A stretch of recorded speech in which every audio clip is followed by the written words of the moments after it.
Friend, this is Mrs. Sanju Malim from Springfield School, Masap Tank, biology teacher for class 9. Children, as you all know that we are doing revision for our SA2 exams. Today we shall start with the lesson number 5, diversity in the living organism. First I will focus on the 4 marks questions, then we will learn the short answers in my next video. First question is, what are the characteristic features of mammals? Yes. What are the general characters of mammals? You must remember all these points. Body is covered with hair. Skin is provided with sweat and sebaceous glands. Heart is four-chambered. Fertilization is internal. External ear pinna is present. Females have mammary glands to produce milk to nourish the young ones. Eyes have eyelids. The warm-blooded. Respiration is through lungs. Body cavity is divided into thorax, abdomen by the muscular diaphragm. Now my next question is, draw the flow chart to show the classification of the plants. It is there in the PDF also. You can learn from there. Now plants which are not, basically they are divided into two groups. That is plants who do not have differentiated plant body like Thylophyta and the Bryophyta. As I already given you in the PDF, you can learn from there.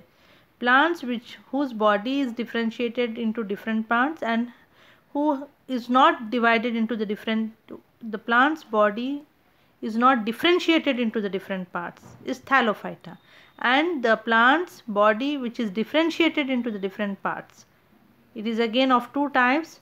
Without specialized vascular tissue is Bryophyta. Vascular tissue means xylem and phylum. With the vascular tissue, it is again of two types, Pteridophyta and the Phanerogams. Pteridophyta, they do not produce the seeds, whereas the Phanerogams produce the seeds. Again, they are of the two types, Gymnosperms and the Angiosperms. Gymnosperms have the naked seeds and Angiosperms have the seed bearers. They bear seeds inside the fruits.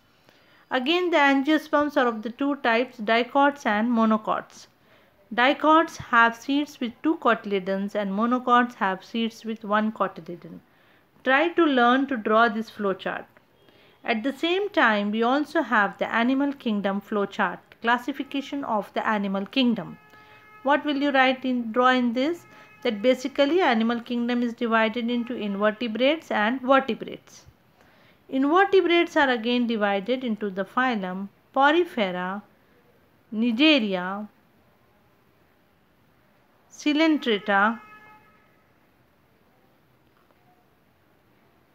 Platyhelminthes, Nematoda, Annelida, Arthropoda, Mollusca and Echinodermata. These are the invertebrates. They do not have the vertebral column. Whereas the animals with the vertebral column, backbone, they are called as the vertebrates. They are again of 5 groups, 5 classes: species or fishes, amphibians, reptilia, aves or birds, and mammals.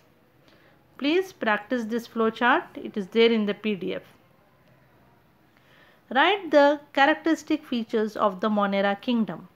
Now, general characteristics. They are one-celled organisms. Monerans are one-celled organisms. Cells have no membrane-bound nucleus. Produced by splitting into two. Absorb nutrients from outside their bodies. They move with the help of locomotory organs like cilia, flagella or hair-like structures present on them.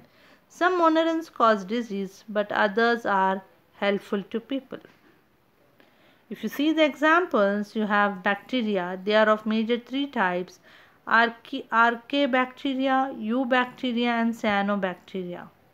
These diagrams are there in the textbook also, or in the PDF you can go through it. Write the general characters of Protista. Protistans are mostly unicellular, but some are multicellular. Cells have a membrane around the nucleus. Some gets nutrients and energy by eating other organisms. Some get energy from the sun and nutrients from water around them. These live either solitary or in colony. Solitary means alone. Some of the cell organelles are present inside the cells, mostly reproduce by splitting into two. So what are these examples? paramecium, amoeba and algae. These are the examples of the protista. Again, you can go through the PDF. Write the general characters of fungi. Fungi are some unicellular, some are unicellular and most are multicellular. They are eukaryotes with prominent head. Get nutrients and energy by absorbing, digesting the surface they live on through root-like structures which are fine thread-like parts of their body. Mostly they reproduce by spores. Examples of the fungi are yeast, mushroom, bread molds and lichens.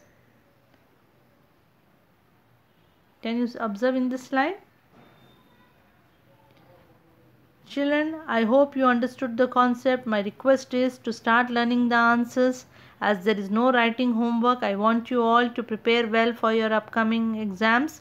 Wish you all good luck for your preparation and thank you very much for watching this video.